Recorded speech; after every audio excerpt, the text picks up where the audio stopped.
साहेब, मुंबईचे जे आकडे आहेत ते हाती येतात, महायुतीला एकंदरीत थोडंसं पुढे जाताना दिसते. 83 दरम्यान आकडे गेलेले आहेत.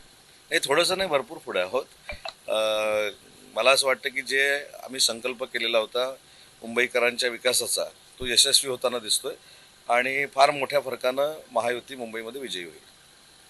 साहेब, आपण आता जिल्हा परिषद पंचायत समिती निवडणूक होत आहेत आणि त्याच्या अनुषंगाने आपण आज खासदार नारायण राणे साहेबांची भेट घेतली आहे.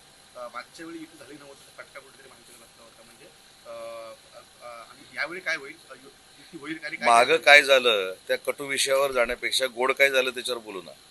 त्याच्यामुळे राणेसाहेबांना शिवसेनेचे सगळे पदाधिकारी आम्ही भेटलो. निलेशजींची या संदर्भामध्ये चर्चा झाली. निलेशजी देखील दुपारी या ठिकाणी दाखल होत आहेत. माझी स्वतः पालकमंत्री नितेशजीं देखील चर्चा झाली होती नितेशजींची, आणि आमचे पक्षाचे प्रमुख आहेत एकनाथ शिंदे साहेबांच्या परवानगीनं मी इथं आलो होतो. आणि आज कटुता मागे जी काय झाली त्याच्यावर आता चर्चाच नको, प्रश्नच विचारू नका तुम्ही, ती सोडून इथं युतीनं भाजप आणि शिवसेना लढण्याचा आम्ही निर्णय घेतलेला आहे राणेसाहेबांच्या नेतृत्वाखाली. साहेब, महायुतीच्या माध्यमातून आपण राणेसाहेबांच्या नेतृत्वाखाली सिंधुदुर्ग जिल्ह्यामध्ये झडपी पंचायत समिती लढणार आहात. बंडखोरी दोन्हीकडनं होऊ शकते, शिवसेनेत सुद्धा आणि भाजपामध्ये सुद्धा. बंडखोरी झाली तर राणेसाहेबांच्या नेतृत्वाखाली बंडखोरांना कसं समजवायचं ते आम्हाला माहिती आहे. युतीचा फॉर्म्युला काय ठरला आहे काय? आता फॉर्म्युल्याच्या संदर्भात मी सांगितलं की सावंतवाडीमध्ये स्वतः दीपकभाई केसरकर हे आमदार आहेत. त्याच्यामुळे दीपकभाई केसरकर, आमचे जिल्हा प्रमुख संजूजी परब, मनीष दळवी, ही जी टीम आहे भाजप आणि शिवसेनेची, ती एकत्र बसून निर्णय घेईल. निलेशजींचा स्वतःचा मतदारसंघ कुडाळ मालवण आहे, त्याच्यामुळे दत्ता सामंत साहेब जिल्हा प्रमुख आता होते, ते आणि निलेशजी बसून निर्णय घेतील. आणि कणकवलीच्या बाबतीमध्ये देखील दादांच्या समोर नितेशजी, निलेशजी, दत्ता सामंत आणि संजय आंग्रे असे बसून निर्णय घेतील. पण कुठेही कटुता निर्माण होणार नाही याची पूर्ण दक्षता घेऊ.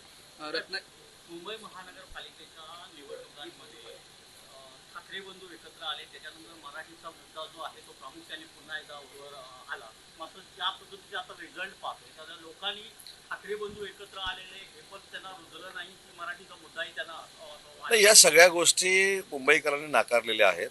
अजून तासाभरानं ह्याच्यावर बोललेलं अजून चांगलं राहील. तासाभरानं मी तुम्हाला रत्नागिरीतनं माझा पैठ पाठवतो. दोन्ही ठाकरे बंधू एकत्र येत आहेत. काही जण मराठीचा मुद्दा घेऊन पुढे ठाकरे बंधू दोघे आलेले होते, पण तरी देखील काही जनतेने त्यांना म्हणावं. पण एक मला कळत नाही, मराठी माणूस म्हणजे उदय सामंत हा मराठी माणूस नाही का? राज्याचे मुख्यमंत्री देवेंद्रजी फडणवीस हे मराठी नाहीत का? माननीय एकनाथ शिंदे साहेब मराठी नाहीत का? म्हणजे हे म्हणजेच मराठी असं नाही आहे, आणि हेच म्हणजे मराठीची अस्मिता असं नाही आहे.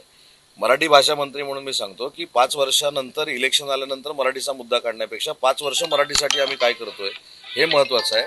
आणि मला जर विचारलं की मराठीसाठी आम्ही काय करतोय महायुती म्हणून, तर 1 वर्षात मराठी भाषेसाठी आणि मराठी माणसासाठी जगभरामध्ये काय केलं हे मी सांगू शकतो. ठाकरेंनी मराठी माणसासाठी काय केलं नाही असं म्हणत? मी असं कुठं म्हटलं? हे तुम्ही म्हटलं? मुंबईचा मी असं म्हटलंच नाही. आता तुमच्या मनात आहे ते आता मी कसं बोलून, तुम्ही एकदा सांगून टाका. मी नाही म्हटलं. मुंबईचा महापौर मराठी होईल. मुंबईचा महापौर मराठी होईल ही स्पष्ट भूमिका देवेंद्रजी फडणवीस आणि एकनाथ शिंदे साहेबांनी शिवाजी पार्कच्या जाहीर सभेतनं घेतलेली.